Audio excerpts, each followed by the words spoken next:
Pour à peu près 2,5 millions d'euros de budget géré, on a généré 25 millions de chiffres d'affaires pour les clients. To me, marketing is about values. Think different. In the next decade, you will be competing with more brands than you ever have.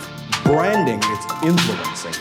And we are calling it iPhone. Au programme de cette interview e-commerce, on va avoir aussi basket, on va parler un peu plus de basket, vous verrez pourquoi. On va parler branding, bien entendu, on va parler branding entre la limite du dropshipping et les e-commerçants. On va parler boutique en ligne, on va parler certainement peut-être Shopify, et tout ça, on va en parler avec mon ami Benjamin Chevillon, où je suis vraiment très très content et très fier qu'il soit là, en interview avec moi. Salut Ben, comment ça va ? Salut David, ça va et toi ? Merci pour l'invitation, merci pour le temps de parole. Je t'en prie, ça me fait toujours super plaisir. En plus, c'est vrai qu'on se voit un tout petit peu moins ces derniers temps, et ça me fait vraiment toujours plaisir de qu'on puisse parler soit e-commerce, soit branding, ou soit business, entrepreneuriat. C'est ce qu'on va faire aujourd'hui pour donner un maximum de valeur à nos communautés, aussi bien la tienne que la mienne. Déjà, bravo, félicitations pour une chose. J'ai reçu hier, hier, j'ai reçu un email comme quoi tu avais dépassé les 1000 abonnés sur ta chaîne YouTube. Ah oui. Bravo. Oui, merci. Wow. Non, mais, bon, merci à vous, merci à toi, merci à ton équipe. C'est surtout ça. En 14 vidéos seulement, c'est ça. C'est excellent, c'est top. On va commencer, et on commence toujours dans ces interviews par une chose qu'on a vu en accompagnement ensemble, c'est le pitch. On a vu que l'une des premières phases, c'était de se présenter. Donc, est-ce que tu peux te présenter pour tous ceux qui ne te connaissent pas en quelques minutes, et on va voir un petit peu plus tard ton parcours. Oui, sans souci. Donc comme l'a dit David au tout début, je m'appelle Benjamin Chevillon. J'ai actuellement 32 ans, bientôt 33, et je suis expert Google Ads certifié et membre du programme Google Partner. Donc mon métier alors d'aujourd'hui, c'est quoi ? C'est d'être média buyer et d'être également formateur sur Google Ads. Média buyer d'un côté parce que je fais de la publicité en ligne pour des marques e-commerce et pour du lead generation. Et d'un autre côté, formateur, j'ai un programme d'accompagnement, qu'il soit sous forme de formation en ligne, sous forme d'accompagnement individuel et également sous forme d'accompagnement collectif. Parce que du coup, grâce au diplôme Google, ça me permet de former les gens justement pour l'apprentissage et pour l'utilisation de Google Ads. Mais voilà, ça c'était pour la présentation en 30 secondes. Sinon avant ça, j'ai eu plein d'autres vies. Avant de devenir entrepreneur du web, j'ai été par exemple sportif de haut niveau en basket fauteuil, mais tu as dit qu'on y reviendra, donc on y reviendra tout à l'heure. Et moi, je viens surtout de l'école business physique, parce qu'avant, j'avais une entreprise de commerce de proximité. C'était un complexe de loisirs que j'ai ouvert en 2009 exactement. Et pendant presque 10 ans, en fait, j'ai fait cette activité-là avec 2 autres associés et environ 10 salariés également. La température et le climat français en termes de crise, etc., a fait que ça devenait de plus en plus compliqué au fil des années, jusqu'à ce que je me dise à un moment donné qu'il fallait que je change de voie, et le digital m'avait toujours intéressé. Et c'était d'ailleurs moi qui faisais les campagnes digitales de l'entreprise. C'est moi qui gérais la page Facebook, le compte Google Ads, etc. Et donc, j'ai commencé pleinement avec le marketing digital en 2017. Donc, ça va faire maintenant 4 ans que je suis pleinement dedans. Et donc, c'est vraiment plus qu'une passion, c'est vraiment ma vie à l'heure actuelle, le marketing digital. Aujourd'hui, est-ce que tu sais combien de chiffres d'affaires générés pour tes clients, et est-ce que tu peux nous dire en combien de temps ? Ouais, alors je suis partenaire depuis 2 ans, donc depuis 2019, et donc le comptage se fait à partir de là. J'ai pas spécialement le comptage d'avant, mais depuis janvier 2019, on a généré 25 millions de chiffres d'affaires pour les clients, avec un retour sur investissement en moyenne de 10 sur les campagnes. Et donc, c'est super intéressant. Donc, c'est-à-dire que pour à peu près 2,5 millions d'euros de budget géré, on a généré 25 millions de chiffres d'affaires pour les clients. Waouh ! C'est des chiffres qui sont hauts, qui font tourner la tête pour certains. Ouais, c'est beaucoup. 25 millions, c'est ça, de chiffre d'affaires généré, un ROI de 10, et tout ça en 2 ans. En gros, Non, un 2 peu ans. plus de 2 ans maintenant, 2 D'accord, ans et 5 mois. Ce qui fait une moyenne de 12 millions et demi par an, et encore au début, forcément, t'as pas généré le maximum, donc cette année, t'as dû générer à peu près une vingtaine de millions d'euros. Ouais, j'ai regardé l'année dernière, donc en 2020, on a avoisiné les 15 millions d'euros de chiffre d'affaires pour les clients. Et donc, pour le coup, cette année, j'ai pas regardé D'accord. encore, mais après, tu sais que comme je fais beaucoup de e-commerce également, donc les plus grosses périodes sont de septembre à décembre, donc le gros rush se fait là. Je crois qu'on est à 4 millions d'euros cette année, à peu près 1 million d'euros par mois depuis le 1er janvier. Et il va y avoir un petit creux là avec la période estivale, et la dernière période de l'année, les 4 derniers mois vont être assez intenses. Ouais. En e-commerce, parce que tu fais aussi aujourd'hui de la publicité pour du personal branding, pour de l'autorité. Oui, pour à l'heure notoriété. actuelle, ouais, c'est ça. À l'heure actuelle, dans l'agence, j'ai quand même des têtes d'affiche qui sont assez intéressantes du côté de la formation en ligne et du business en ligne. Donc, c'est des formateurs en e-commerce, formateurs en immobilier, formateurs en bourse aussi également. Donc, les clauses de confidentialité me permettent pas de trop m'épancher. Mais en tout cas, ce sont des profils qui sont super intéressants et qui me permettent moi aussi d'accroître mes compétences en lead generation, comme on dit, et en inscription de webinars. Donc ça, et vraiment, je m'éclate aussi là-dedans parce que c'est des terrains que je n'avais pas eu l'occasion d'explorer avant. C'est-à-dire que ces terrains-là, pour ce type d'activité, c'est surtout le réseau display, le réseau YouTube sur l'environnement Google Ads. Alors que moi, j'étais un fada du réseau Search et du réseau Google Shopping, normal, parce qu'avec le e-commerce, c'est les réseaux que tu cibles en priorité. Alors que pour le lead generation et des concepts de personal branding et de formation en ligne, on va beaucoup plus aller chercher sur du YouTube et du display. Oui, parce que aujourd'hui, quand on dit, et là, juste pour faire une présentation très rapide, d'une part, tu as dit que tu étais Google partenaire. Est-ce que tu peux nous expliquer précisément qu'est-ce qu'un Google Partner?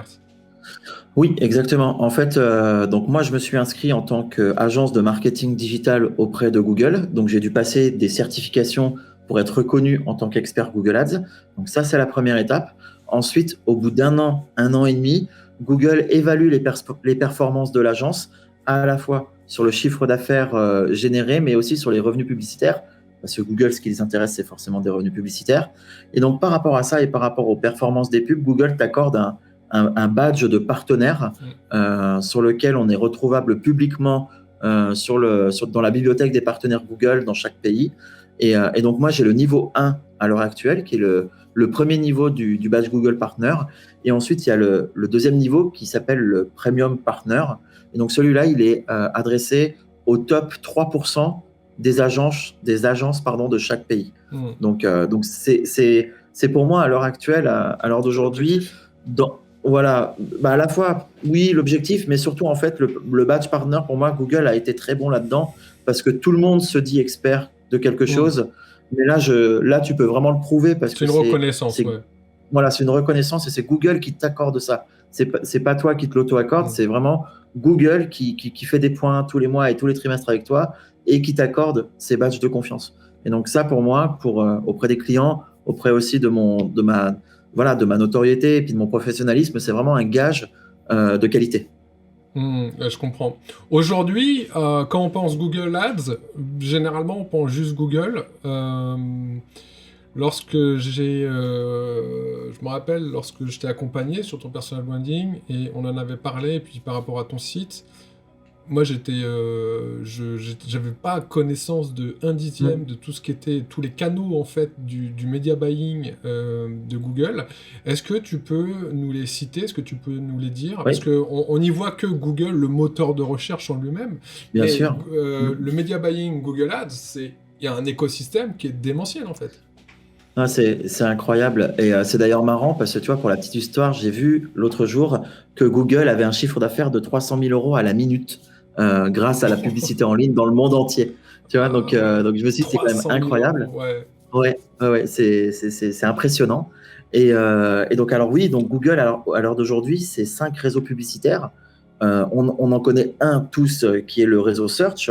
Donc, quand vous tapez par exemple table basse de jardin dans Google, voilà, vous avez les annonces textuelles au niveau du moteur de recherche. Ensuite, on a le réseau Google Shopping qui est aussi très connu. Donc ça, ce sont les annonces produits. Donc ça, c'est purement pour le e-commerce pour le coup. Lorsque vous avez des produits à promouvoir, c'est le réseau Google Shopping. Vos produits apparaissent sous forme de vignettes dans le réseau Search, donc sur la page Google. Ensuite, on a le réseau Google Display. Donc celui-là, ce sont toutes les publicités, images que vous voyez sur les sites internet. Donc quand vous êtes sur l'équipe.fr, sur lefigaro.fr, sur les vous blogs, avez très etc. souvent, voilà, tout à fait. Lorsque vous vous baladez, vous avez très souvent des pubs sous forme d'images ou de gifs animés. Et ben ça, c'est le réseau display. Ensuite, Ok. on a le réseau YouTube. Donc ça, c'est les fameuses vidéos qui vous font rager avant chaque vidéo de YouTubeur. Donc ça, c'est le réseau YouTube Ads qu'on l'appelle, avec plusieurs types d'emplacements disponibles aussi. Mais ça, c'est le réseau YouTube Ads. Et il y a le 5e réseau qui est arrivé récemment, qui s'appelle le réseau Discovery. Et donc ça, le réseau Discovery, c'est sur l'application Google News. Donc Google News, c'est une application où tu as des feeds d'actualité, etc., en fonction de ta navigation. Et donc là-dessus, il y a de la pub aussi. Après, il y a des sous-réseaux comme le réseau Gmail, par exemple. Ça fait partie aussi de l'environnement Google Ads. Il y a le réseau des applications mobiles aussi sur le réseau Google Play. Donc ça aussi, ça fait partie de Google Ads également. Donc à l'heure d'aujourd'hui, Google Ads, c'est pas uniquement le search, c'est vraiment à la fois plein de réseaux, et chacun de ces réseaux-là a ses propres emplacements et ses propres stratégies. Merci, super, c'est très complet et au moins j'espère à tous ceux qui nous regardent que ça va un petit peu ouvrir un petit peu cette notion marketing du media buying Google Ads, qui n'est pas simplement soit du YouTube ou soit du Google.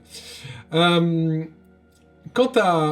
c'est vrai que dans cette interview, on va vouloir savoir, là en fait, ce qui va m'intéresser, c'est le branding par rapport à du marketing. Google Ads, aujourd'hui, toi, tu l'utilises pour du marketing, pour l'acquisition ou de la notoriété, pour la conversion, mais afin de l'optimiser, il va falloir du branding. Avant d'arriver à ce fameux branding, je voudrais juste savoir, parce que ce qui est impressionnant, c'est que tu m'as dit que tu avais généré des millions d'euros en 2 ans. Ça fait pas si longtemps que tu es média buyer. Alors, déjà 2 ans ou 3 ans de média buying, c'est énorme. Aujourd'hui, ça va tellement vite que c'est impressionnant. Et comment, tu nous as dit que tu étais dans le physique, etc. Comment tu es venu dans cette notion de media buying? Est-ce que tu peux nous raconter ton parcours un peu plus brièvement? Et surtout, moi, ce que je voudrais... tu peux commencer à partir du moment où parce qu'on parlait de basket, et je pense que c'était important, on va y revenir, mais tu peux nous parler à partir du moment que tu étais professionnel dans le monde du basket? Oui, exactement. J'ai eu une période assez dorée au niveau basket, c'est-à-dire que en fait, moi j'ai fait du basket fauteuil. J'ai commencé le basket fauteuil quand j'avais 17 ans et j'ai été très vite repéré par l'équipe de France Espoir, et j'ai été capitaine de l'équipe de France Espoir pendant le championnat d'Europe et championnat du monde. Donc championnat d'Europe, c'était en 2008 et championnat du monde en 2009. Ensuite, j'ai fait mes sélections en équipe de France A également. J'ai joué en première division française, en Coupe d'Europe aussi également. Et aussi, l'apothéose de ma carrière a été ma saison aux Chicago Bulls, saison 2012-2013, pour laquelle j'ai joué pour la fameuse franchise NBA, donc à Chicago, aux États-Unis. Et j'ai été le premier Français de l'histoire à être sélectionné au All-Star Game. Donc le All-Star Game, c'était le match un peu de gala qui réunit les joueurs de la conférence Est aux joueurs de la conférence Ouest. Et j'ai été le premier handi-basketteur français à avoir été sélectionné pour le All-Star Game, justement. Ouais, ce qui est déjà, bravo, félicitations, je te l'avais dit 10 000 fois, ton parcours m'inspire beaucoup. Ce qui est inspirant, je trouve, oui, tu étais au Chicago Bulls, professionnel, avec les pros qu'on regarde. Simplement, tu n'étais pas dans la même catégorie, bien entendu, tu étais dans la catégorie handisport, mais tu étais payé pour jouer au basket, et surtout pour avoir des résultats. Ce qui me... C'est là où je trouve qu'il y a un parallèle à faire entre c'est là où c'est intéressant entre le sport, entre l'entrepreneuriat et entre ce que tu fais aujourd'hui. Il y a un lien, une chose, c'est quand même le mindset. C'est-à-dire que quand tu étais aux Chicago Bulls, je pense qu'il fallait avoir un mindset de fou pour tout faire, pour gagner, pour arriver au All-Star Game, parce que c'est quelque chose d'unique, et que quand tu as changé, t'as fait un autre boulot, t'as commencé un autre boulot, où t'avais peu d'expérience, il a fallu avoir un mindset de folie pour te remettre en haut de la course, en tête de course, et aujourd'hui, tu fais tout, encore une fois, pour être tout le temps en pole position. Ça vient d'une chose, ça vient du mindset. C'est Ouais, une des exactement. premières, Et je pense que c'est vraiment ce que m'a appris le sport de haut niveau, en fait, au final, et le Club France. C'est cet aspect déjà de challenge constant, de toujours être, alors peut-être parfois à défaut, mais de toujours être un peu la tête dans le guidon, tu vois, de toujours vouloir avancer, de toujours vouloir anticiper les choses. Et moi, tu vois, au basket, on nous a beaucoup appris à imager, tu vois, à anticiper des situations et à imager pour pouvoir justement réagir en fonction de telle ou telle situation, qu'elle soit positive ou négative. Et je pense que les réflexes acquis pendant du coup ma période en Club France, je m'en sers inconsciemment tous les jours aujourd'hui. Ouais, mais ça m'étonne pas. Et parce que aujourd'hui, sur le marché du media buying, et aujourd'hui, tu es dans la pole position, tu es dans ceux qu'on souhaite absolument travailler avec. Et je le dis parce que c'est pas parce que simplement tu es un ami, c'est tout simplement parce que tu as les meilleurs qui veulent travailler aujourd'hui avec toi. Tu parlais d'infopreneurs, tu parlais d'e-commerçants. Aujourd'hui, ce sont les plus connus, les plus grands qui souhaitent travailler avec toi. Et donc, et là, en si peu de temps, au final, et ça provient du mindset. Donc, il y a une leçon à en tirer de ça, je trouve, pour tous ceux qui nous regardent, c'est que, c'est possible, on peut le faire rapidement, mais on peut le faire à condition d'avoir le bon mindset, le bon état d'esprit, et vous allez pouvoir tout défoncer grâce à ça. Et là, on a un exemple, Ben, il a défoncé aussi bien au basket, il a été aux Bulls, etc. Alors que tu partais à la base, quand tu étais enfant, aujourd'hui, tu as un handicap, parce que quand tu étais enfant, tu avais une maladie, et que tu partais avec une maladie, un handicap, bref, des choses que beaucoup n'ont pas. Mais toi, tu en as fait une force. Et c'est cette force qui a fait qu'aujourd'hui, tu es tout en haut. Ouais, c'est ça. Arrête, tu vas me faire pleurer à force. Mais non, mais mais en fait, je pense que c'est ça. C'est de part à la fois le handicap, de part à la fois aussi l'éducation des parents, parce que mes parents m'ont toujours laissé me débrouiller seul. J'ai acquis au fil des années cette capacité d'adaptation, de débrouillardise aussi également, d'auto-apprentissage, d'électrons libres. Et du coup, je pense qu'aujourd'hui, c'est ces qualités-là qui m'ont permis d'auto-apprendre, entre guillemets, le monde du marketing digital, d'auto-apprendre, entre guillemets, aussi le monde de Google Ads. Et après, je me suis pas non plus précipité, tu vois. J'ai commencé avec des commerçants d'Arras, de la ville où j'étais au tout début. C'était des taxis, c'était des électriciens, c'était des plombiers, c'était des restaurateurs, des boulangers, enfin bref, des fleuristes, tu vois, vraiment tout type d'activité. Et c'est là que j'ai compris qu'il y avait des choses qui pouvaient être faites. Et je me suis pas lancé dans le e-commerce tout de suite parce que moi-même, j'avais pas confiance en mes capacités de média buyer pour le e-commerce. Et c'est plus tard où j'ai essayé pour un site de yoga, je me souviens, ça s'est très bien passé. Et ensuite, après, 2 mois après, on a vraiment lancé avec un autre partenaire du media buying conjoint Facebook plus Google. Et là, ça a été l'explosion tout de suite. Ça s'est très bien passé. On a généré pour ce client quasiment 300 000 € en 5 semaines de publicité. Et là, après, les plus gros contrats sont arrivés. J'ai eu aussi l'honneur de media buy pour le magazine Elle du groupe Lagardère, tu vois, l'année dernière, pendant plusieurs semaines. Donc tu te dis, voilà, le petit, voilà, tu te dis, tu vois, le petit gars, il y a 2 ans au fin fond du Nord, et voilà, qui apprend Google Ads et qui, quelques mois et quelques années plus tard, bah voilà, media buy pour des grands groupes qui sont cotés en bourse et pour quasiment presque tous les formateurs en ligne que vous voyez sur YouTube. Généralement, la plupart des vidéos YouTube que vous voyez, c'est la majorité des cas mon agence qui gère. Donc c'est quand même une super évolution et je serai toujours gratifié. Enfin voilà, j'aurai toujours cette gratitude à la fois pour ceux qui m'ont accompagné, qui m'ont aidé aussi à m'élever, à passer aussi certaines barrières psychologiques et à aller de l'avant en fait. C'est ça qui est super important, c'est de pas croire en vos faiblesses, mais de croire en vos forces. Ouais, complètement. C'est exactement ça. Et moi, j'ai trouvé ton parcours, et je trouve ton parcours hyper inspirant parce que tu as tout misé sur tes forces et aujourd'hui, tu en es là grâce à ça.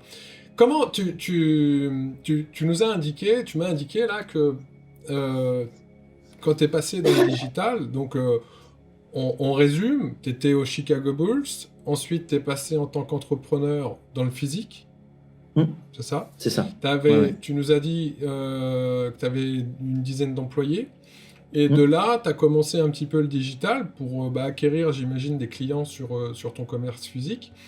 Comment tu as trouvé la question, tu sais, que beaucoup se posent quand on se lance ou quand on lance une activité, comment tu as trouvé tes premiers clients? Tu nous as dit que c'était une petite... je crois que c'était ton premier client, il était à Arras, voilà, bon...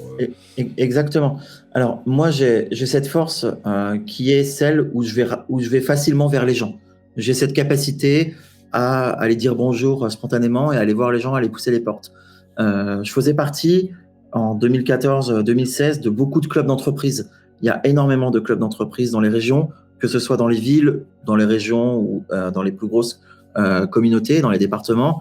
Et je faisais partie de 4 ou 5 clubs, si je me souviens bien, d'entreprises, que ce soit le Rotary Club, le club des partenaires du Racing Club Le Lens, qui est le club 100. Et voilà, il y en avait d'autres aussi également. J'avais le réseau aux Artis aussi, qui est dans la région d'Arras. Et alors, ok, ça prend du temps. Généralement, c'est du temps... après journée, donc très souvent le soir, parce que c'est des apéros business, etc. Et au moment où je me suis dit, vas-y, on va essayer, et ben là, je suis allé voir des partenaires qui étaient même presque des amis à l'époque, et je leur ai dit, ça te dit pas qu'on essaye de faire ça pour ta boutique? Sur le premier mois, je te prends rien, et on voit ce que ça donne. Et voilà, ils m'ont fait confiance. J'ai eu 5 personnes comme ça au début.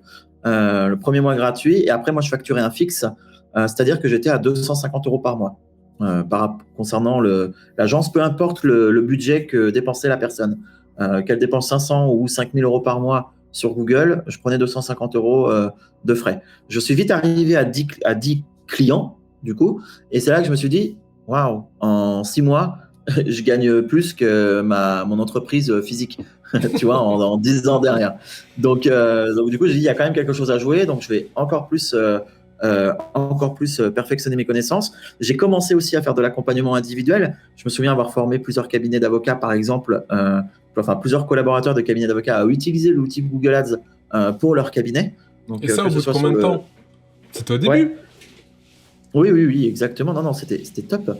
Et là, c'était parti, si tu veux. Là, c'était parti. J'avais la tête complètement dans le milieu du digital et plus du tout dans l'entreprise YouMove, ça s'appelait à l'époque. Et c'est là que moi, j'ai annoncé aux autres associés que je me désolidarisais de la société.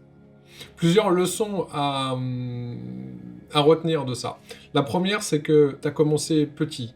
La première, c'est que tu as commencé, on peut dire, gratuit ou avec un petit prix. Du moins avec une offre sur un mois d'essai. Parce que les gens, il fallait un petit peu qu'ils aient confiance en toi et fallait que tu testes ton offre.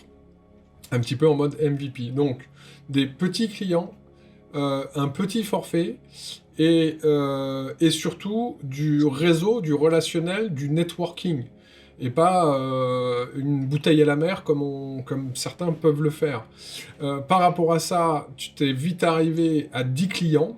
Et ces 10 clients t'ont donné des témoignages, t'ont donné des résultats, et ces résultats t'ont amené plus tard d'autres clients qui a permis de valoriser ton offre, revaloriser, augmenter tes prix, et donc et surtout de te dire, ok, maintenant je peux faire même plus que ça, je peux accompagner des gens directement, et donc pour étendre aussi ton offre. Et tout ça en très très très peu de temps. Et tu as généré plus de chiffres en digital qu'en physique au bout de très peu de temps. Exactement, et c'est ça qui est super intéressant, et je trouve vraiment, et c'est vraiment sous-exploité ces réseaux-là. Les réseaux d'entreprise sont une mine d'or, je trouve, pour le démarchage. Alors, faut pas que ce soit du démarchage direct, c'est vrai que ça prend du temps, parce que les gens n'y vont pas pour ça spécialement. Ok, c'est pour le réseau, mais c'est pas pour se faire démarcher au sein du groupe. Non, faut serrer de la paluche, comme dirait l'autre. Oui, voilà, c'est ça. Et moi, j'ai été habitué à ça, avec l'équipe de France, avec tout ça. J'ai été habitué à serrer des mains, à dire bonjour, à faire de grands sourires, etc. Que ce soit aux ministres, aux députés, aux maires, enfin bref, voilà, à ce milieu-là, tu vois. J'ai été habitué. Et j'ai été formé par le Club France pour ça, au final. Et c'est vrai que ça peut paraître contre-productif dans un premier temps, mais au final, lorsqu'on s'en sert à bon escient, ça peut être très intéressant. Tu vois, c'est un peu comme le SEO. Tu vois, on met en place des stratégies au tout début, on ne sait pas trop ce que ça va donner, et tu vois, au fil des semaines, au fil des mois, c'est là que tu vois le fruit de ton travail. Voilà, ça paye. C'est un peu pareil. Il faut être patient, faut pas mettre la charrue avant les bœufs, et je peux vous garantir que les magasins physiques et les commerces de proximité sont friands et sont aussi envieux de ce type de stratégie, parce qu'eux-mêmes n'y connaissent rien, ils n'y comprennent rien. C'est des domaines qui les dépassent totalement. Ils ont la tête dans leur business, que ce soit un opticien, que ce soit un taxi, que ce soit un fleuriste. Ils ont la tête dans leur business physique. Ils n'ont pas le temps de gérer leur présence en ligne. Et je peux vous garantir que quand tu as quelqu'un qui vient et qui leur dit « Écoute, à partir de maintenant, je vais exploser ta notoriété dans la région », il y en a, ils sont très très peu à dire non. Hein. Je vous le garantis. Hein. Faut juste arriver, voilà, avec le bon discours et se mettre à leur place. C'est surtout ça. Faut se mettre à leur place, faut y aller avec humilité, comme tu l'as fait, et d'aider et de l'empathie. Et à partir de ça match. Donc tes premiers clients, tu les as eus, j'aime pas le terme, mais assez facilement. T'as pas galéré des années pour avoir tes premiers clients. T'as mis en place les bonnes choses. T'as fait, comme on l'a dit, t'as été avec de l'empathie. Tu leur as proposé un mois offert, etc., etc., etc. Ça, ok, on va dire, t'as fait un début à peu près logique, ce que beaucoup font, etc. Comment t'es passé de, ok, je fais du digital, là, dans mon coin, avec un peu tous les réseaux, ou quelques réseaux, et des clients, une dizaine de clients de mon voisinage, si je puis dire, ou à côté, ou chez moi, etc. Comment t'es passé de cette entreprise-là à Benjamin Chevillon, la marque personnelle qui fait aujourd'hui du media buying pour les plus grands. Il y a un gap quand même. Et aujourd'hui, quand moi on vient me voir, on me dit je vais être leader de mon marché. D'ailleurs, t'es venu pour ça, je me rappelle. Mais ce gap, il y a eu un parcours. Ce qui est intéressant, c'est qu'est-ce qu'a fait. Il y a eu des déclencheurs certainement qui ont fait que aujourd'hui, t'es leader de ton marché. À ton avis, c'est quoi ? Je pense qu'il y a eu à la fois de la croyance en soi aussi également, le fait de se dire vas-y, attends, il y a quand même des choses qui marchent super bien pour les magasins physiques. On connaît tous le levier du e-commerce, on est tous un peu aussi nés dedans également de cette période-là et de cet âge d'or depuis 2015. Et je me suis dit, attends, je suis convaincu que les strates que je mets en place s'appliquent également au e-commerce. Donc c'est pour ça que j'ai testé... j'avais une amie qui avait un shop de yoga. On a testé les stratégies avec ce fameux shop de yoga. Ça s'est relativement bien passé. Et ensuite, elle avait du réseau. Et moi, sur Internet, au final, tu vois, sur les réseaux Facebook et tout, je commentais assez régulièrement. Je faisais pas mal de posts concernant Google Ads, etc. Et là, la mayonnaise a commencé à prendre. Et j'ai eu les premiers contrats qui étaient... Alors, même si moi, je le savais pas au début, mais qui ont été avec une aura extérieure hyper importante. C'est-à-dire que notre gros fait d'armes, notre premier fait d'armes au final, avec un client a été en août 2019. Et il s'avérait que ces clients-là faisaient partie du mastermind de Fares. Et donc, à partir de là, tout a explosé, en fait. Ça a été vraiment le point de départ. Pourquoi ils sont venus chez toi, à ton avis, spécifiquement ? Ça a été des discussions, des posts trouvés sur Facebook, des relations, et au final, à se dire, vas-y, on essaye, parce que même eux n'étaient pas spécialement une marque hyper établie. Hein, c'était un site de dropshipping avec un produit du quotidien, tu vois. Et avec Théo, mon ancien partenaire, on a mis en place des stratégies conjointes entre Facebook et Google pour justement performer au maximum la visibilité de la marque. Et c'est là qu'on a compris, lui et moi, que l'aspect multitrafic était hyper important pour une marque, était hyper important pour un site. Et donc, à partir de ce moment-là, on ne s'est quasiment plus quitté. On a quasiment tout le temps fait du media buying en commun. C'est-à-dire que lui gérait la partie réseaux sociaux et moi, je gérais la partie Google. Et là, c'était ultra important. Et après, on a eu Liberty Play, donc le fameux site e-commerce qui a fait 16 millions en 6 mois de chiffre d'affaires. C'était nous derrière tout le media buying de la marque. Et donc là, après, tout a décuplé. Donc là, on voit bien que c'est marche par marche au départ, des petits clients, ensuite des clients un peu avec un portefeuille un peu plus gros, et ensuite vraiment du lourd, quoi. Mais faire la bascule entre du petit et du lourd, c'est difficile et c'est compliqué, donc il faut toujours s'adapter en fonction de l'expérience et du client. Voilà. C'est de l'adaptation, et même là maintenant où je vise de plus gros projets, tu vois, comme des sites ultra connus, très généralistes, etc. À chaque fois, pour le challenge, j'essaie de me projeter et de me dire quel va être le challenge avec ce client-là, en fait. Mais jamais je doute de ce que moi je peux faire. Maintenant, tu vois, si tu veux, je sais exactement ce que je peux faire. Je sais exactement quel plan je peux mettre en place. Et après, c'est de l'adaptation en fonction, bien entendu, du concept du client. Oui, mais parce que tu as eu une expérience intermédiaire avant. Je veux dire, passer du client d'Arras au gros client, au plus gros infopreneur d'aujourd'hui, ça aurait été compliqué, certainement, à mon avis. Oui, d'un coup, ça aurait été compliqué. Déjà, très certainement que ces personnes-là ne m'auraient pas contacté. Tout simplement. Et voilà, parce que si tu veux, il n'y a pas de mauvais contrats. C'est toujours des contrats très intéressants et qui ont tous des concepts assez sympas. Mais en tout cas, c'est vrai que la patience a fait qu'aujourd'hui, je suis implanté et bien implanté aussi également, et que j'ai surtout une longueur d'avance sur certaines personnes qui veulent être comme moi, mais tu vois, qui sont loin, en fait, si tu veux, de ma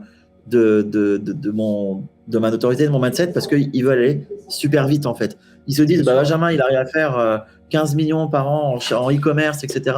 Je veux faire pareil. Et mine de rien, Google Ads, en fait, je le dis toujours, si Google Ads amène des bons chiffres, c'est grâce à nos stratégies et à nous. Et si on a des mauvais résultats, c'est à cause de nous. C'est pas une plateforme de poche d'acheteurs algorithmique à 100%. Il y a beaucoup de manuels, etc., de stratégies que toi, tu amènes et de compétences, surtout. C'est un outil très tableau noir, Google Ads. Et c'est vrai que c'est beaucoup plus compliqué pour quelqu'un qui démarre d'arriver chez Orchestra ou autre, ou la Fnac, à dire, moi, je suis expert Google, je vais révolutionner votre business. Tu vois, il faut de la preuve sociale, il faut de l'expérience, voilà. Et tu le disais, alors il y a deux choses sur lesquelles je rebondis. La première, c'est en effet, il y en a qui voient où tu te trouves et qui veulent aller au même endroit, sauf simplement, ils sont obligés de passer des marches, mais trop rapidement, et ils tombent. Je vais prendre l'image, ils loupent la marche et ils tombent. Faut pas aller trop vite, ça sert à rien. Il y a un temps qu'il faut respecter minimum, même si ça va de plus en plus vite. Toi, tu as mis 3 ans à être à ce niveau-là, mais il faut pas aller trop vite. C'est pas parce que Ben aujourd'hui il est à ce niveau-là que vous pourrez le rattraper en 3 mois. Ça va être compliqué. Maintenant, c'est pas impossible. C'est-à-dire que quand je dis c'est pas impossible que dans 3 ans vous soyez au même niveau que lui. Voilà. Par contre, marche par marche. C'est ça, le marché est tellement immense et tout le monde a besoin maintenant d'une entreprise de marketing digital ou d'un média buyer. Mais quand je vous dis tout le monde, c'est vraiment tout le monde. Je reçois entre 5 et 10 demandes par jour par rapport à du media buying, etc.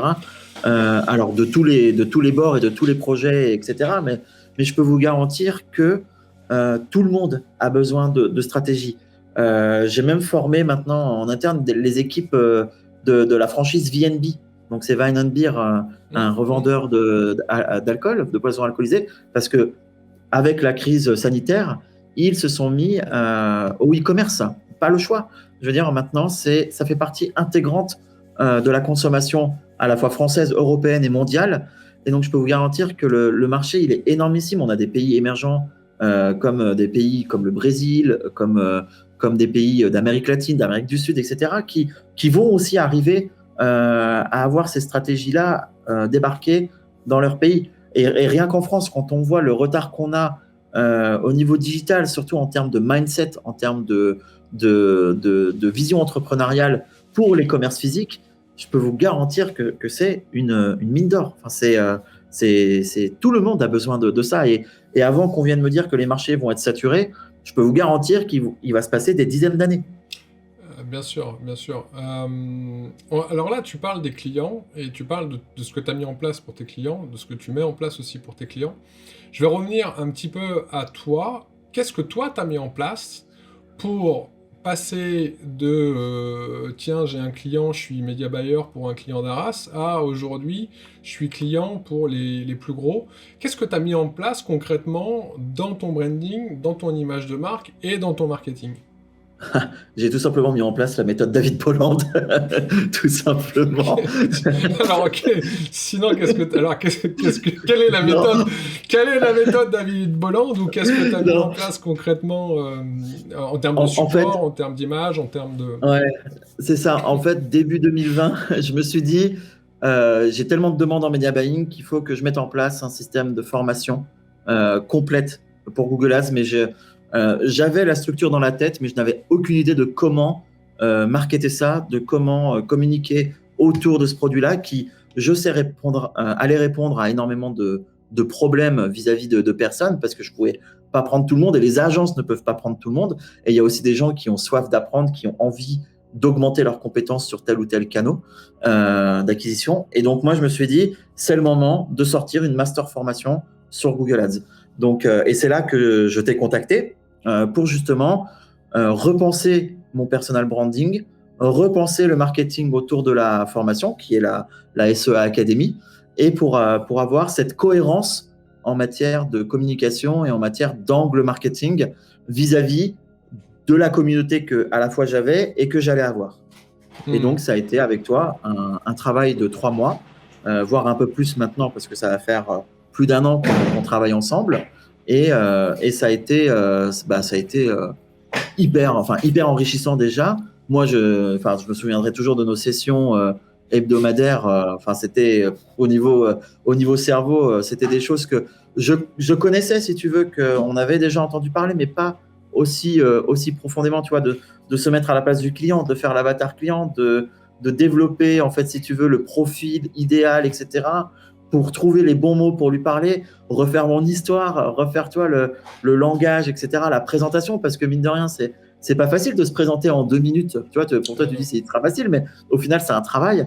Et pareil, d'avoir une présentation à la fois en 2 minutes et aussi en 10 minutes, tu vois, pour aller un peu plus dans les détails. Donc tout ce travail, on l'a fait ensemble. On a refait l'identité visuelle, le code couleur, le site internet aussi également. Et pour justement avoir cet environnement cohérent, c'est surtout ça. Moi, c'est surtout ça que j'ai retenu en fait de notre accompagnement, c'est la cohérence en fait par rapport à ce que tu véhicules et par rapport à ce que tu veux faire. Donc maintenant, à chaque fois que je veux lancer quelque chose, que ce soit un projet en e-commerce ou même concernant la SEA Academy, je me penche toujours du côté de la cohérence et surtout de l'expérience utilisateur, surtout dans l'e-commerce. Tu te souviens quand on a lancé notre marque en ligne, ma priorité était l'expérience utilisateur, et ça c'est ton accompagnement qui m'a fait. Ça fait partie de la cohérence, l'expérience utilisateur. C'est quelle image on désire véhiculer dans cette expérience utilisateur par rapport à qui on est. On résume, déjà travailler son avatar.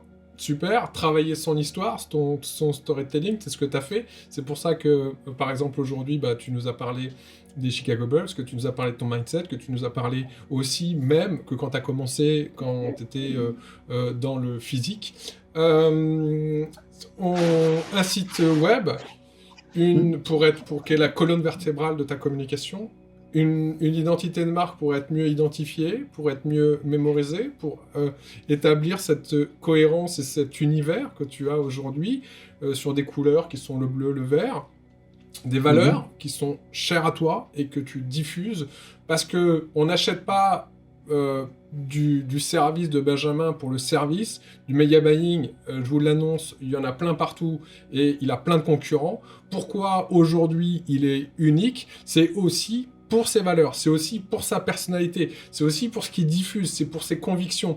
Ça, c'est unique. Et c'est pour ça qu'il a pu passer des steps très rapidement.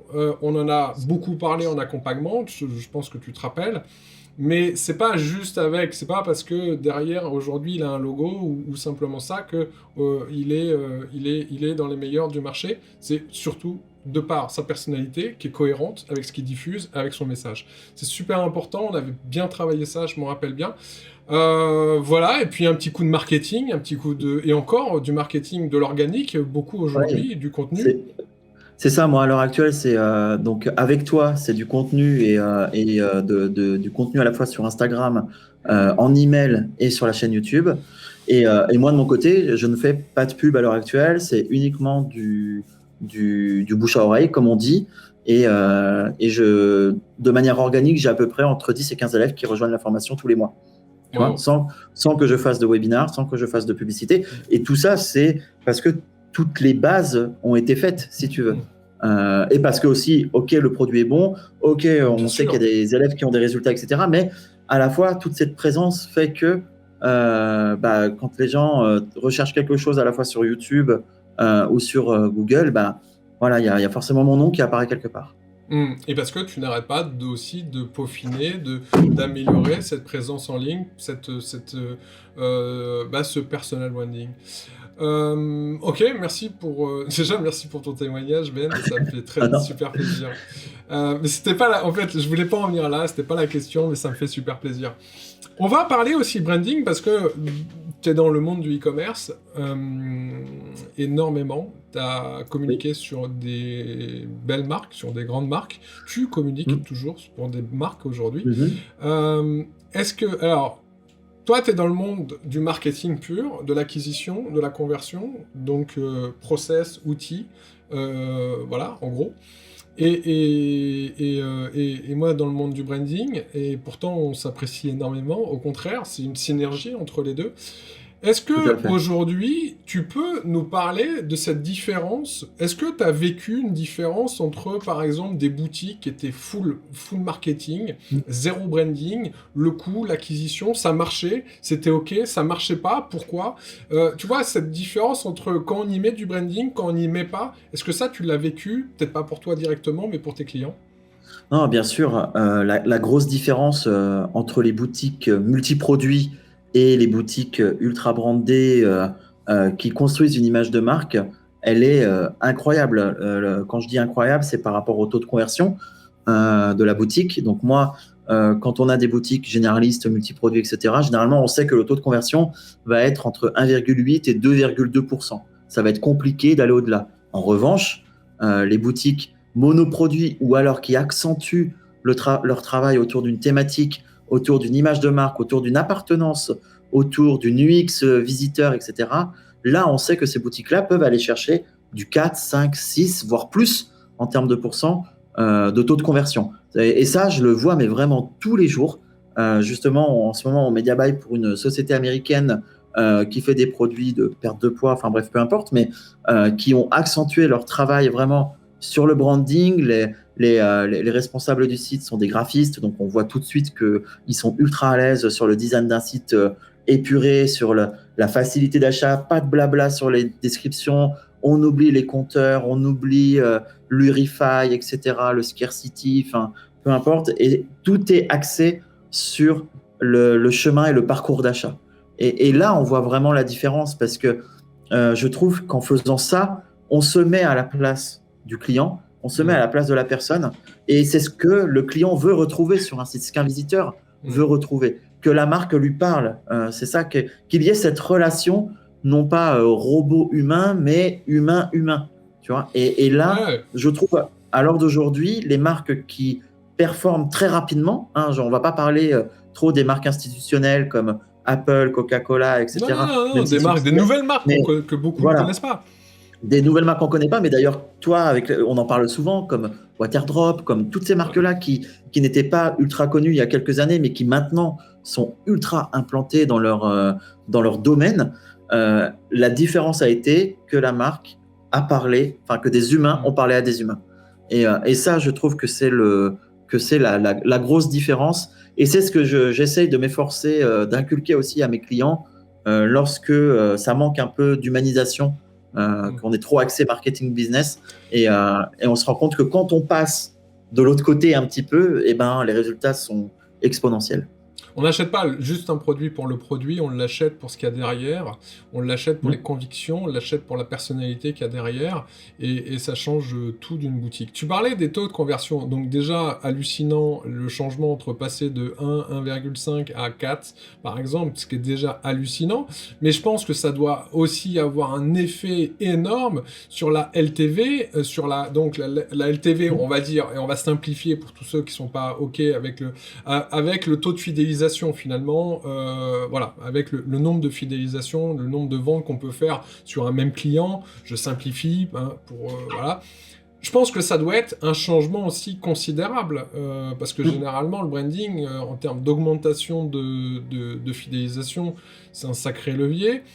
Ok, la conversion c'est important, mais j'imagine que là-dessus ça doit avoir. Est-ce que ça, t'as pu toi le ressentir sur des boutiques, sur des clients? Alors, ouais, sur les boutiques monoproduits où il n'y a pas spécialement de consommables en jeu, on va plutôt aller chercher la performance directe, c'est-à-dire la rentabilité de suite. Par contre, et c'est là où c'est paradoxal, et c'est là où on voit aussi un changement de stratégie, c'est que les boutiques qui ont des consommables, donc qui ont une forte lifetime value, enfin une forte valeur à vie de client, elles n'en ont que faire d'être perdantes sur la première commande, car elles savent que derrière la personne, le client, va acheter 3, 4 fois la marque, en fait. Et c'est là que même moi, j'ai dû repenser un petit peu également mon domaine d'expertise Ta stratégie. voilà, mes stratégies de rémunération aussi également, parce que à la base, je me rémunère beaucoup aux résultats, donc aux bénéfices. Ouais. Donc, on a dû repenser un petit peu tout ça, mais ça a été des expériences super intéressantes. Par exemple, pour le magazine Elle, c'était tout à fait ça. C'était des patchs hydratants pour le visage. Et donc, ce sont des produits qu'on vend quand même pas très cher en premier achat, mais ils savaient que les personnes achetaient sur 6 mois derrière. Donc, que le panier moyen de la personne était de 80 €, tu vois, au lieu des 10, 15 € de la première commande. Bah là, on a changé un petit peu notre méthode stratégique et c'était super intéressant. Et même si on perdait 30 € sur la première vente, au final, sur le long terme, ils étaient très rentables et ils étaient très contents du service qu'on leur a proposé. On n'a pas renouvelé avec eux parce que nous, derrière, le challenge devenait trop important parce que nous, cet aspect corporate, etc., ça nous correspond un petit peu moins. Tu sais, nous, quand on pose une question, on aime que les réponses soient données dans la journée.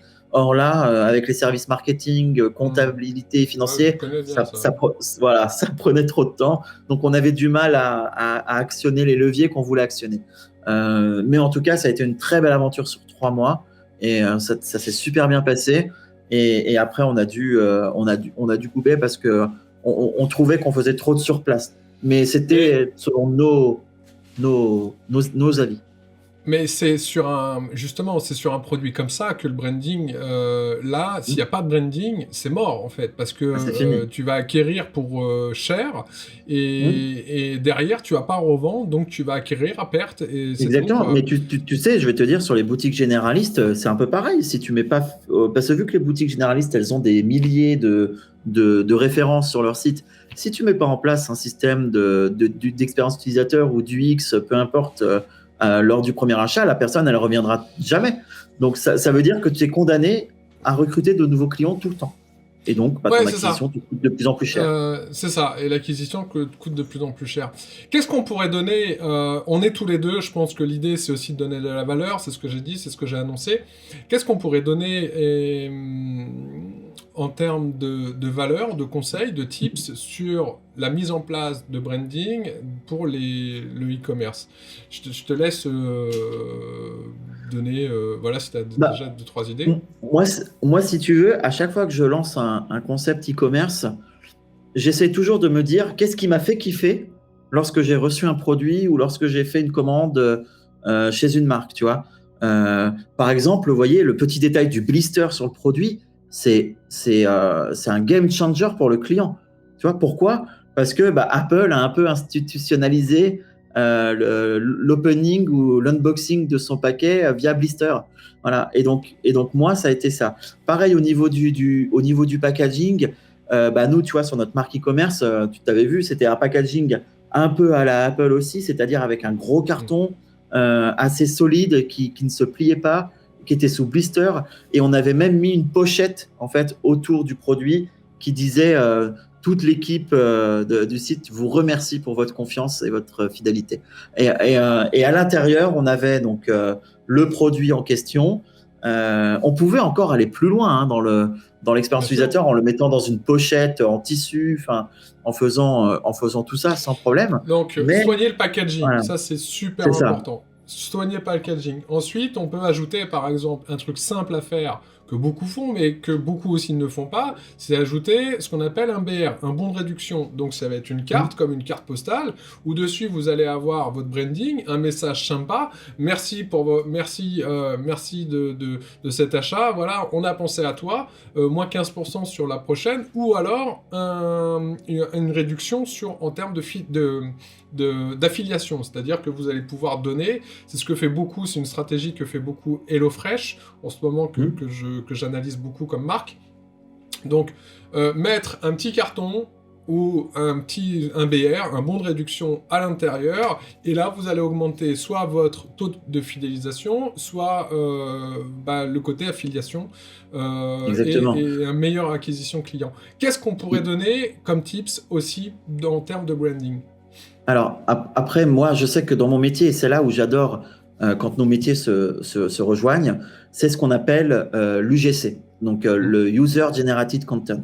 Et donc maintenant, ce qu'on dit à nos clients, il faut absolument que vous demandiez une vidéo review du produit avec la personne qui se filme en selfie ou en portrait, peu importe, avec le produit contre une réduction sur un futur achat, Témoignage etc. client, ouais. Voilà, témoignage client sous forme d'UGC. On s'en sert énormément sur Facebook, sur Snapchat, sur YouTube. Et plus vous en avez, mieux c'est. Parce que vraiment, les témoignages clients sont la clé de la pérennité de votre boîte. Que ce soit d'inciter les gens à aller témoigner sur Trustpilot aussi également, ou sur Avis Vérifié, peu importe la solution que vous utilisez. Parce que tout ça, ça va asseoir en fait votre marque et votre professionnalisme sur le domaine de la toile en fait. Quand les gens vont rechercher votre marque, ils vont tout de suite tomber sur les avis clients, sur les contenus GC qu'il y a, sur des articles de blog, même s'il y a. Voilà, et ça, c'est hyper important. Parce que maintenant, on voit tellement tourner d'arnaques, entre guillemets, ou de produits peu conformes aux attentes, etc., que les gens se renseignent énormément sur Internet. Que ce soit auprès de leur entourage, mais aussi sur Internet. Et si vous n'avez pas ça lorsque vous êtes en mode brand, vous allez patauger du moins au début, le temps que tout ça soit mis en place, mais il faut y penser dès le début. Et ça peut être anticipé dès le début, parce que vous pouvez très bien demander à des amis, à des membres de votre famille de vous faire des petites vidéos. Si vous en avez 10 au début pour commencer, c'est déjà très très bien. C'est déjà très très bien, une petite dizaine d'avis sur Trustpilot, et après ça lance la machine. Ouais, c'est donc pour avoir des avis aussi sur Trustpilot, c'est d'envoyer, de mettre en place une automatisation pour recueillir la perception. J'en parle beaucoup de la perception, pour recueillir la perception de vos clients, savoir qu'est-ce qu'ils ont pensé de vos clients, qu'est-ce qu'ils ont pensé de l'expérience utilisateur, qu'est-ce qu'ils ont pensé du produit, qu'est-ce qu'ils ont pensé de la globalité de l'image de marque. Et pour ça, mettez en place, vous avez des sites comme SurveyMonkey par exemple, pour mettre en place automatiquement un NPS ou un recueil de perception, ou automatiquement un email pour demander un avis client à mettre sur Trustpilot. Voilà, donc, mais mettez-le en place, ça fait partie du branding, de demander des témoignages, de demander la perception des clients. Moi, je dirais aussi le onboarding aujourd'hui, il est important. je vais te citer je vais prendre un exemple il y a peu. Il y a très très peu de temps, j'ai commandé là au Japon une box Ah, j'ai Tokyo, vu ta story. Tokyo Treats et le onboarding. Alors aussi bien, je parle pas du unboxing, hein, je parle pas du fait que quand tu ouvres machin. Je parle du onboarding, c'est-à-dire que les emails que j'ai reçus, une fois que je me suis inscrit, une fois que j'ai acheté, et quelques jours après, et les emails que j'ai reçus pour m'avertir de ma livraison, vraiment sur le onboarding, c'est super important, c'était fun, on sentait qu'il y avait une vraie personnalité de marque, il y avait une vraie conversation et un vrai suivi. Donc j'étais représenté, du moins j'arrivais dans l'univers de Tokyo, et là, on me prenait vraiment pour un client. Quand je dis on me prenait pour un client, c'est qu'ils ont tout fait pour que j'ai une certaine estime et que je me dise, ok, ah dis donc, c'est sympa, j'ai vraiment l'impression d'être un client. Le problème du digital aujourd'hui, c'est que ça crée une distanciation automatique. Et pour ça, un de mes conseils, ça va être de rapprocher, de remettre de la proximité. Et pour remettre de la proximité, il y a une voie, un levier qui est vraiment bien, c'est le onboarding. Le onboarding, c'est quoi? C'est le fait d'accueillir un nouveau client avec des mails super sympas, avec des mails personnalisés, avec des mails qui parlent de lui, avec des mails qui vont parler de ses habitudes, etc. Et ce qu'il va faire, c'est que votre client, il va se sentir accueillir, et il n'y a rien de tel en termes d'estime de soi, etc., de se sentir accueillir quand on rentre dans une boutique. Voilà, ça c'est un tips. Tu vois, c'est exactement ce que fait Jaffy pour les croquettes pour chiens. Et, Ouais. et quand tu arrives sur le site de Jaffy, il te demande le prénom de ton toutou, sa race, son âge, son poids, et après c'est parti. Tout est personnalisé autour de votre toutou. Moi, j'avais essayé l'expérience. Mon chien s'appelle Spark, et à chaque fois, c'était les croquettes de Spark sont prêtes, elles vont être succulentes. Spark va adorer son nouveau repas. Enfin, tu vois, C'est génial. voilà, c'était ultra, ultra personnalisé. Ultra personnalisé, racontez votre histoire, même en tant que... On me dit souvent, c'est compliqué de raconter une histoire en tant qu'e-commerçant. Mais si vous faites ce que vous faites, vous avez une histoire à raconter, vous le faites pas, ok, pour générer du chiffre d'affaires, pour avoir une croissance, certes, mais au-delà de ça, vous avez logiquement une vraie mission. Et je pense que est-ce que tu es d'accord sur le fait que les commerçants ou les e-commerçants qui annoncent d'entrée de jeu leur mission se développent pas plus rapidement, mais développent leur chiffre d'affaires de manière beaucoup plus forte que des e-commerçants simplement avec du produit pur? Ou non? Ou c'est une fausse... De toute façon, ça rejoint la tendance que l'on voit sur les Kickstarter, par exemple. On voit que ceux qui cartonnent le plus, c'est ceux qui annoncent leur histoire, qui annoncent leurs objectifs, qui font la démonstration du produit, et non pas qui annoncent on a besoin de X milliers d'euros pour développer le produit. Voilà, ce sont vraiment des gens qui travaillent tout leur branding, etc. Moi, c'est marrant qu'on parle de ça parce qu'il y a une semaine, j'ai suivi le lancement d'une campagne d'un canapé où tu commandes le canapé par bloc, en fait, si tu veux. Et ils ont une campagne Kickstarter qui a levé $1 million en 48 heures. Tu vois, et tout était préparé en amont pour préparer la vente, expliquer le produit, etc. Ils ont en plus eu des techniques on décale la vente pour préparer encore mieux, enfin tu vois, pour faire monter la pression au fil du temps. Et ça a été, j'ai trouvé que ça a été une masterclass. Alors très certainement qu'ils ont été suivis par une agence, hein, ça je pense que c'est sûr, mais ça a été, je trouve, une masterclass de lancement par rapport à un produit qui n'est pas révolutionnaire en soi, parce que on parle d'un canapé, tu vois. Donc on parle d'un canapé qui est en plus de ça très cher, parce que chaque bloc du canapé coûte 500 ou 600 $, je me souviens plus.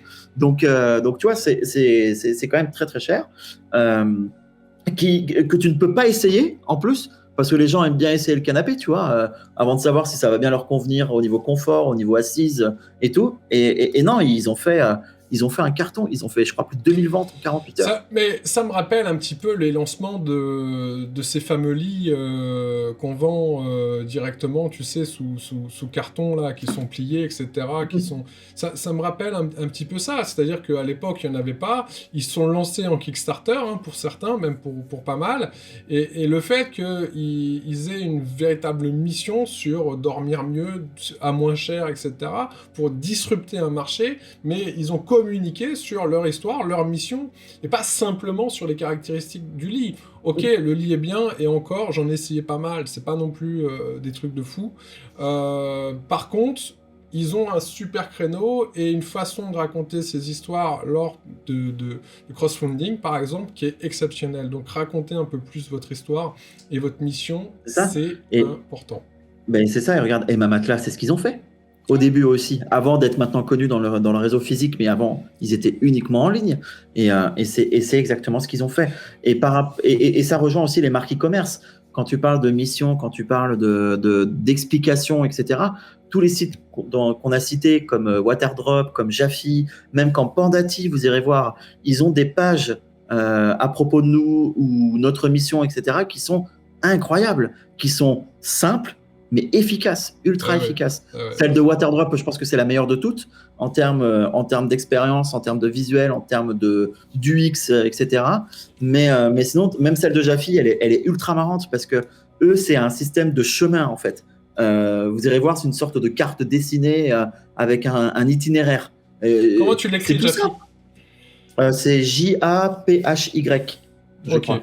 Pour que tout le monde puisse aller voir. Voilà. Moi, dernièrement, j'ai eu l'expérience de 900 Care, je sais pas si tu connais, qu'on commençait avec du crowdfunding et leur mission. Aujourd'hui, Communique, si tu veux, c'est en fait des recharges pour tout ce qui est salle de bain, recharge de gel douche, recharge de dentifrice à croquer, recharge de déodorant, etc. Et en fait, ils communiquent pas sur comme quoi ça va te laver mieux plus blanc que blanc, si je puis dire. Mais ils communiquent que ça va, c'est écologique pour la planète parce que t'as pas d'emballage, parce que t'as pas les produits en plastique. Et cette mission-là, elle vaut 1000 fois plus que leurs produits, que la qualité de leurs produits. Parce qu'on est sur une véritable mission, et pour ça, ils ont commencé en crowdfunding, ils ont raconté une histoire, et aujourd'hui, ça explose, c'est une marque qui explose.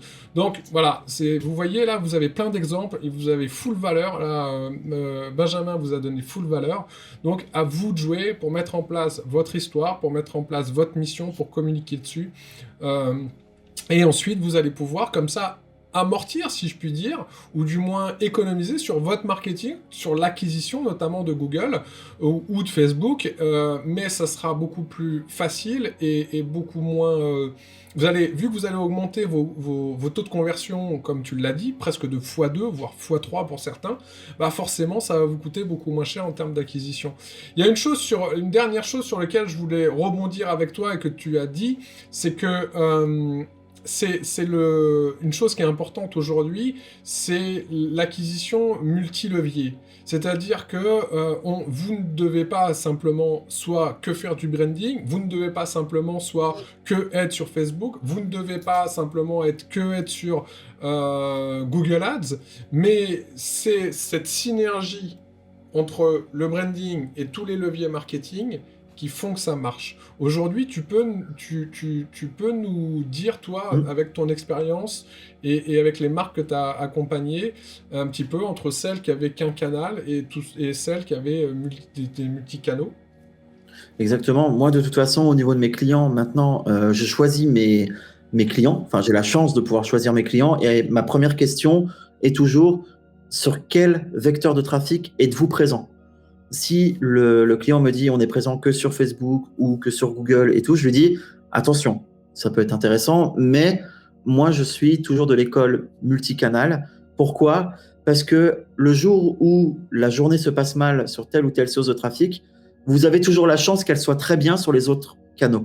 Par exemple, si vous faites tous les canaux, donc là vous avez une boutique qui fait de l'influence marketing, de l'affiliation, du Facebook, du Snapchat, du Pinterest, du Google, si demain l'affiliation se passe mal ou Facebook se passe mal, vous avez toujours les autres réseaux qui peuvent faire que votre journée soit mieux, du moins pas à perte ou en break-even, ou au moins une bonne journée. Et le jour où tous les vecteurs de trafic sont bouillonnants, sont en ébullition, bah là, vous faites une journée exceptionnelle. Donc ça, moi, je recommande toujours d'avoir au minimum 3 sources de trafic pour éviter justement cette fâcheuse tendance à dépendre que d'une seule source de trafic. Excellent. Au moins Excellent. 3, c'est bien. Voilà. Au moins 3. J'aime bien quand même mêler Facebook et Google dans le lot, mais il y a d'autres marques qui ont explosé avec d'autres canaux d'acquisition. Mais ça, encore une fois, faut à la fois, on en revient à ce qu'on disait au début, se mettre à la place de vos visiteurs, à la place de votre avatar, pour identifier les canaux où ils se trouvent le plus. Par exemple, je vous fais un petit exemple concret, tout ce qui est maman, femme, etc., elles sont ultra présentes sur Pinterest, par exemple. C'est un réseau ultra féminin. Les plus jeunes, trop oubliés. Voilà. Les très jeunes, demain vous vendez des services aux jeunes, allez voir du côté de TikTok Ads, parce qu'à l'heure actuelle, et Snapchat même, à l'heure actuelle, TikTok, c'est le réseau le plus jeune en termes de publicité. Donc si demain vous vendez un service aux jeunes, faut pas croire que les jeunes n'ont pas d'argent, pas du tout. Je peux vous garantir que quand on s'adresse à eux de la meilleure des manières, ça marche très très bien. Et ce réseau-là, vous pouvez sans problème l'utiliser. C'est tout vient de indéniable. Je suis entièrement d'accord. Exactement. Avec toi. Là-dessus, tout vient de l'avatar. Et ensuite, il faut s'adapter à l'avatar, etc. Et donc avoir cet écosystème avec une synergie dans tous vos leviers d'acquisition et avec une base branding. Comme je dis souvent,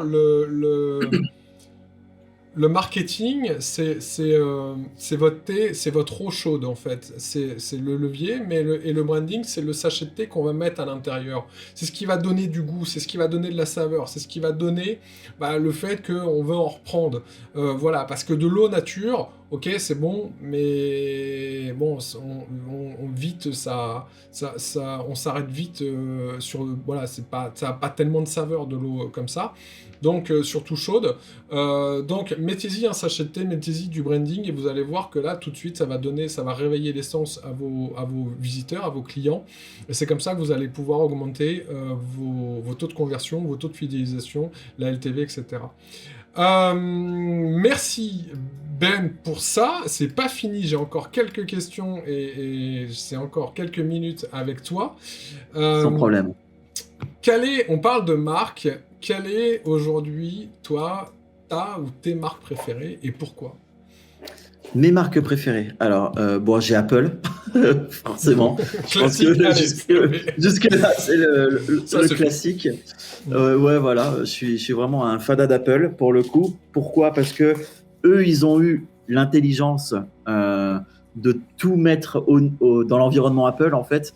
C'est-à-dire que si demain j'ai un téléphone Android, c'est la catastrophe, quoi, tu vois, au niveau synchronisation et tout. Donc au final, tant mieux qu'ils fassent la bonne qualité, mais l'écosystème Apple est quand même très bien pensé. Sinon, derrière, j'essaie de voir quelle marque j'achète tout le temps, sans trop me poser de questions. Quand je mange, j'achète tout le temps des pâtes Barilla, par exemple. Alors c'est pas spécialement ma marque préférée, mais toujours les pâtes Barilla, parce que je pense qu'ils ont très bien fait leur branding aussi côté qualité italienne, etc. Et donc leurs pâtes sont très bonnes. Donc j'achète toujours des Barilla quand j'achète des pâtes. C'est bon. Voilà. Pareil au niveau voiture, j'ai toujours été Audi également parce que je me suis toujours reconnu dans la marque Audi. J'ai jamais été attiré par BMW ou Mercedes, donc, etc. On voit que c'est émotionnel en fait. C'est plus que parce que au final entre une Mercedes et une Audi, c'est la même qualité. Et une BM, c'est la même qualité. C'est juste que émotionnellement, tu te sens beaucoup plus attiré chez Audi parce que ça représente ta personnalité. Ouais. Après, tu vois, derrière, je suis admiratif complètement de la communication de Netflix et de Burger King, qui sont, je trouve, à l'heure d'aujourd'hui, des masterclass sur les réseaux sociaux comme Twitter, par exemple. C'est un truc de fou. Pareil aussi, tu vois, maintenant, quand on prend des boissons chaudes et tout, c'est Starbucks. tu vois. Donc, on prend pas spécialement d'autres marques parce qu'on se reconnaît dans cette marque-là. Mais vraiment, oui, Netflix et Burger King. Enfin, si vous voulez des exemples de proximité avec la communauté, etc. Je pense que à l'heure actuelle, même Decathlon s'y met vraiment pas mal. Aussi, le CM de Decathlon, il est vraiment bon. Le CM des produits laitiers aussi sur Twitter est vraiment bon. Toutes ces marques-là, en fait, à partir du moment où elles ont compris comment parler à leurs audiences, bah, c'est des masterclass tous les jours, en fait, au final. Le conversationnel, aujourd'hui, il est hyper important dans le commerce, dans le e-commerce, dans le digital. C'est ça, et je ne sais pas si tu as eu la dernière masterclass de Burger King, c'est qu'au 1er avril, ils ont, parce que vu que toutes les commandes se font en livraison, en fait, ils ont mis leurs commandes dans des sacs McDonald's. Et donc, et ça a fait le buzz, tu vois, ça a fait le buzz, exactement. Forcément, ça fait parler, mais ils sont pas à leur premier coup d'essai, ils ont une super agence derrière, et ça cartonne, et oui, je peux comprendre que c'est l'une de tes marques favorites, du moins en termes de communication. Bah, puis, tu vois, Netflix, il a tourné la relation avec les gens sur Twitter autour du diminutif néné, tu vois. Et donc, tout le monde lui parle comme si c'était une personne. Alors, c'est incroyable, c'est incroyable. C'est ça, il faut personnifier votre marque, il faut la personnifier, il faut lui donner une personnalité, et qu'il y ait une conversation, parce que aujourd'hui, c'est ça qui plaît, quoi. C'est le fait qu'on se dise, ok, bah tiens, là, c'est comme s'il y avait, comme tu l'as dit, un être humain au bout, en fait. C'est quoi la suite pour Benjamin, pour la marque Benjamin Chevillon? C'est quoi tes objectifs pour la fin de l'année 2021? On est presque à la moitié. C'est quoi Alors la suite, ça va être un peu, alors pas la restructuration, mais la réorganisation de la marque Benjamin Chevillon en 3 piliers. Donc le pilier media buying, le pilier formation en ligne et le pilier accompagnement. Voilà, donc j'ai lancé un nouveau service d'accompagnement groupé qui se déroule sur 3 mois, où on accompagne de manière groupée des projets de développement de marque. On a des projets super intéressants, dont un qui fait du matériel médical pour personnes âgées, personnes à mobilité réduite. Ça, je trouve ça super intéressant. Quelqu'un du physique qui se transforme en digital et qui veut booster justement ses ventes en digital. Donc ça, je trouve ça super sympa. Et après, j'ai la V2 de la formation qui va arriver, où là aussi, la SEA Academy va être remodelée. Va avoir aussi un nouvel arrivant qui va être le groupe un peu mastermind, le groupe privé, où contre un abonnement mensuel, les gens auront accès à vraiment une communauté, des lives toutes les semaines, de ma part, de la part des équipes aussi également, pour justement à la fois échanger autour de Google, mais échanger aussi autour du marketing digital de manière plus globale. Donc, pour progresser ensemble, pour toujours être à l'affût des actualités, de ce voilà, qui parce se que passe, voilà, je me suis rendu compte que au final, c'est ce que recherchaient les gens au fil du temps. Généralement, dans l'expérience d'achat, 1 mois ou 3 mois après, alors c'est pas spécialement l'aspect accompagnement qu'ils recherchent, mais là, tu vois, j'ai des gens, ça va faire 1 an qui sont au sein de la formation et ils sont friands de ça maintenant. Tu vois, la formation a été largement rentabilisée, largement amortie. Et maintenant, en fait, ils veulent avoir cette espèce de communauté où on s'entraîne, où on échange. Ouais. Voilà, c'est ça. Ça peut être des contacts professionnels aussi également, des contacts pour des associations. Enfin, voilà. Et c'est ça que je vais booster vis-à-vis de la SEA Academy avec l'arrivée de la version 2. Ça, c'est un super projet, excellent. Et si tu avais tes 3 livres à conseiller, là, aussi bien mindset, marketing, autres. Ouais, alors moi c'est celui que tu m'avais dit de lire, à savoir le One Thing. Celui-là, il a été vraiment incroyable pour justement aller vers l'essentiel. Arrêter de se poser des milliards de questions. On va à l'essentiel et on pense à la One Thing, à la chose la plus importante au final. Et celui-là, dans le business, il est ultra intéressant. Ensuite, j'ai adoré un livre que m'avait fait lire Enzo Honoré qui s'appelle L'Alchimiste. Donc ça, pour le mindset, je trouve ce livre ultra intéressant. Je le connaissais pas du tout. On connaît tous les plus grands, hein, Tony Robbins, etc. On les a tous lus, plus ou moins lus, mais celui-là, je le connaissais pas. Et il aborde l'aspect quête, en fait, si tu veux, l'aspect chemin via un roman. Et ça se lit d'une traite. Enfin, c'est très facile. Et l'histoire est belle. Voilà, au-delà de la exactement. réflexion que ça va vous amener, l'histoire est magnifique. Voilà, c'est pas la fin qui est belle, c'est toute l'histoire. Ouais. Ok, un dernier. Puis, ouais, le dernier. Alors, c'est pour tous ceux qui veulent se lancer, j'en ai même peut-être deux, parce qu'il y en a un qui m'a. Le deuxième, un peu moins, parce que je l'ai lu lorsque j'étais pleinement dans l'entrepreneuriat. Le premier, ça a été Tout le monde n'a pas la chance de rater ses études, d'Olivier Roland, Voilà. je crois, si mes souvenirs sont bons. Oui, je te confirme. Oui, voilà, c'est ça. Et celui-là, je l'ai lu au début, tu vois, au tout début. Et là, ça a vraiment été la première réflexion en mode waouh, ok, il y a vraiment plein de choses qu'on peut faire. Au final, c'est super intéressant, il y a tellement d'opportunités et tout. Et le deuxième, pour ceux qui se lancent, c'est Mon empire dans un sac à dos de Stan Leloup. Où là, celui-là, alors même s'il a un peu moins impacté ma situation, parce que j'étais déjà du côté de, si tu veux, du côté entrepreneuriat, j'avais déjà passé le pas et je l'ai lu, il est sorti l'année dernière, donc tu vois, j'étais déjà dedans, en plein dedans. Mais pour quelqu'un qui se lance ou qui veut un peu comprendre les rouages de comment le mindset, etc. Et tout, ces deux livres-là sont quand même super intéressants. Je vous confirme tous ces livres. Pourquoi ? Parce que je les ai tous lus et je les ai tous un par un, qui sont juste derrière moi d'ailleurs. Et donc, je vous confirme la lecture de tous ces livres. Et celui de Benjamin Chevillon, c'est pour quand ? Aïe, aïe, aïe, ça c'est toujours la question qui tue. Je sais pas, il y en a beaucoup depuis plusieurs mois qui m'ont demandé, et notamment parce qu'il y a mon documentaire des Chicago Bulls qui va bientôt sortir aussi après 8 ans, mais parce que la journaliste a eu beaucoup de travail, elle a été maman entre-temps aussi, donc très, très, très dur pour elle de finaliser le montage parce qu'elle a tout fait elle-même. Et elle nous a montré... Déjà, il y a un documentaire. Waouh. Ouais, il y a un documentaire qui va sortir sur mon expérience à Chicago, qui va durer. On peut retrouver où ? Alors pour l'instant, il n'est pas finalisé. Je ne manquerai pas de communiquer largement lorsqu'il sera disponible. Ce sera, il va faire partie de pas mal de festivals aussi. Il a été sélectionné dans certains festivals par rapport au handicap, par rapport au sport, etc. Et il y a une version légère de 90 minutes et une version plus longue de 120 minutes. Donc elle nous a montré la version de 120 minutes lorsqu'on était à Paris la semaine dernière. C'était super. Et justement, c'est marrant parce qu'elle me dit, mais c'est quand que tu sors ton livre ? Parce qu'il y a tellement de choses à dire. Bon, donc on va dire bientôt. C'est ça la réponse, c'est bientôt. Ouais, on va dire prochainement. Très très prochainement.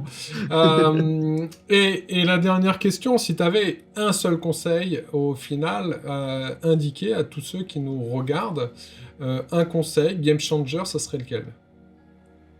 Franchement, je le dis toujours, c'est croyez en vous et croyez en vos forces. Enfin, c'est vraiment ce qui fait la différence par rapport à d'autres personnes qui pensent qu'ils ont trop de difficultés, qui pensent qu'ils ont trop de faiblesses, etc.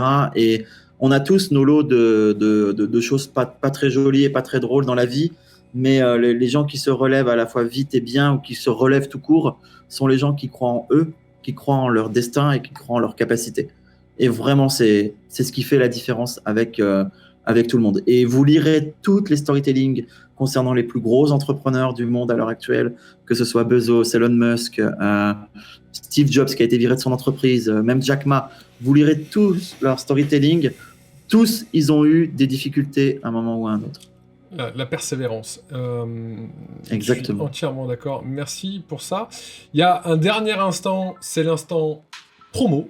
C'est là où c'est là où on dit ce qu'on fait. Non, c'est voilà, si tu souhaites communiquer sur des produits, sur tes services, tu nous parlais de ta formation, tu nous parlais de tes accompagnements, où est-ce qu'on peut les retrouver, où est-ce qu'on peut les prendre, où est-ce qu'on peut se former avec toi, où est-ce qu'on peut te proposer une boutique pour que tu puisses faire pas l'accompagnement mais le media buying. Voilà, tout ça c'est l'instant promo. On t'écoute. Eh ben, tout simplement grâce à un travail magnifique de David Bolland et ses équipes, j'ai une plateforme qui est benjamin-chevillon.com, dans laquelle vous retrouverez tous les services que je propose, dans laquelle vous avez un Calendly aussi également, où vous pouvez réserver votre appel stratégique avec moi de 45 minutes. Donc, vous sélectionnez de quel service vous avez besoin, que ce soit du media buying, du consulting individuel, du consulting groupé, l'inscription à la SEA Academy. Bref, vous pouvez réserver votre créneau.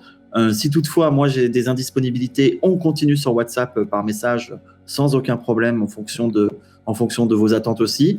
Et voilà. Et franchement, benjamin-chevillon.com, c'est la meilleure des vitrines. Vous avez aussi mon compte Instagram qui est @benchevillon, voilà, qui est animé par ta chère et tendre Yael concernant ma présence sur ce réseau. Et j'ai aussi également une chaîne YouTube, voilà, Benjamin Chevillon. Vous avez une vidéo toutes les semaines, tous les dimanches qui débarque, et on parle à la fois d'entrepreneuriat, de Google Ads et de marketing digital. Super, merci. C'est pas De mal. toute façon, ouais, c'est pas mal, c'est super cet instant promo. De toute façon, je vais mettre tous les liens, vous allez retrouver tous les liens dans la description. Merci. Mais surtout, n'hésitez pas si vous avez un besoin ou même à vous former sur Google Ads, vous avez une formation qui est hyper complète. Si vous souhaitez changer, par exemple, il y en a beaucoup qui me disent oui, mais j'ai pas d'idée, je sais pas quoi faire dans le digital, je sais pas où aller. Là, vous avez une formation clé en main, de A à Z, pour faire vraiment ce qui est demandé aujourd'hui. Et en plus, avec, on peut le dire quand même, en ce moment, les problèmes Facebook, la voie est toute tracée pour Google Ads. Vous avez énormément d'opportunités avec Google Ads. Le marché, il est tout petit et il est ridicule par rapport à ce qu'il va devenir. Il vous l'a dit, Ben. Donc, allez-y, c'est une formation qui est ultra complète. Vous allez pouvoir, si vous y connaissez rien, c'est OK. Vous allez pouvoir devenir un media buyer en Google Ads. J'en connais beaucoup aujourd'hui, c'est leur métier. C'est leur métier. Pourquoi ? Parce qu'ils ont acheté la formation.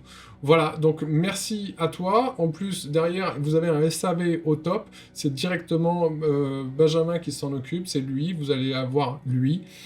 Parce qu'il se rend disponible pour ça, parce qu'il a des valeurs, parce que derrière, il y a le côté humain, et il n'y a pas simplement le côté pognon. Je peux vous l'assurer.